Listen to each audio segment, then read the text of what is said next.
ಹೊಸ್ದಾಗಿ ಯಾರಾದರೂ ಪೈಪ್ಲೈನ್ ಮಾಡ್ತಾಯಿದ್ರೆ, ತೋಟಕ್ಕೆ ಡ್ರಿಪ್ಪಿಂಗ್ ಬಳ್ಳಿ ಮಾಡ್ತಾಯಿದ್ರೆ ತುಂಬ ಯೂಸ್ಫುಲ್ ಇನ್ಫಾರ್ಮೇಷನ್ನು ನೋಡಿ. ಏನಂದರೆ ಈ ಪೈಪ್ಲೈನ್ ಎಲ್ಲ ಮಾಡಿ ನಾವು ಅದ್ರ ಮೇಲೆಲ್ಲ ಬಳ್ಳಿಗೆ ಏನು ತಡಿ ಅಳತೆ ಮಾಡ್ಕೊಂಡೆಲ್ಲ ಬಳ್ಳಿ ಚುಚ್ಚಿರ್ತೀವಿ.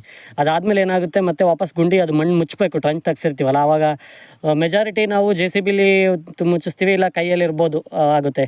ಅವಾಗ ಏನಾಗುತ್ತೆ, ನಾನಿಲ್ಲೊಂದು ಪೈಪ್ ಹಾಕಿದ್ದು ನೋಡಿ, PVC ಪೈಪು, ಅಲ್ಲಿ ಬಳ್ಳಿ ಇದೆ. ಅದೇನಾಗುತ್ತೆ, ಜೋರ ಒಂದೇ ಸರಿ ಮಣ್ಣು ಬಿದ್ದು ಅಥವಾ ದಪ್ಪದ ಎಂಟೆಗಳು ಏನಾರು ಬಿದ್ದರೆ ಅಲ್ಲಿ ಮಡ್ಚ್ಕೊಂಬಿಡುತ್ತೆ.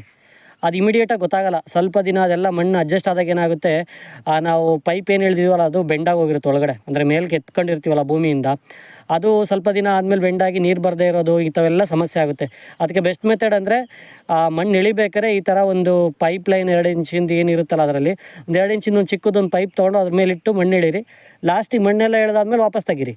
ಇದನ್ನ ಮೇ ಬಿ ನೀವು ಈವನ್ JCB ತಳ್ಸೋದಾದ್ರೂ ಮಾಡ್ಬೋದು. ಸ್ವಲ್ಪ ಉದ್ದ ಪೈಪ್ ತೊಗೊಂಡು ನೀವು ನಾರ್ಮಲ್ ಇದನ್ನು ಈ ಥರ ಸೇರಿಸ್ಕೋಬೇಕಾಗುತ್ತೆ. ಏನು ಪೈಪ್ನ ಏನಿದೆ 2 ಇಂಚ್ ಮೇಲ್ಗಡೆ ಒಂದು ಎತ್ಕೊಂಡಿದ್ದೀವಲ್ಲ, ಅದು ಏನು ಲ್ಯಾಟ್ರಲ್ಲು, ಅದಕ್ಕೆ ಈ ಥರ ಸೇರಿಸ್ಕೊಂಡು ನೆಕ್ಸ್ಟು JCB ಅದು ಮಣ್ಣು ಮುಚ್ಚಿದಾದ್ಮೇಲೆ ತೆಗಿಬೋದು ಈಸಿಲಿ. ಸೊ ಅವಾಗ ಅಟ್ಲೀಸ್ಟ್ ಏನು ಬೆಂಡಾಗಲ್ಲ, ಏನಿಲ್ಲ.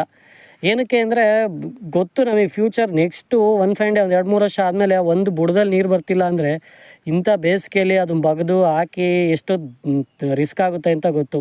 ಸಿಕ್ಕಾಪಟ್ಟೆ ಅಲೆದಲ್ಲೇ ಲೀಕ್ ಆಗ್ತಾ ಇರುತ್ತೆ. ಅದನ್ನೆಲ್ಲ ರೆಡಿ ಮಾಡೋಕ್ಕೋಸ್ಕರ ಇದು ತುಂಬ ಹೆಲ್ಪ್ ಆಗುತ್ತೆ. Thank you. ಸಿಗೋಣ ನೆಕ್ಸ್ಟ್.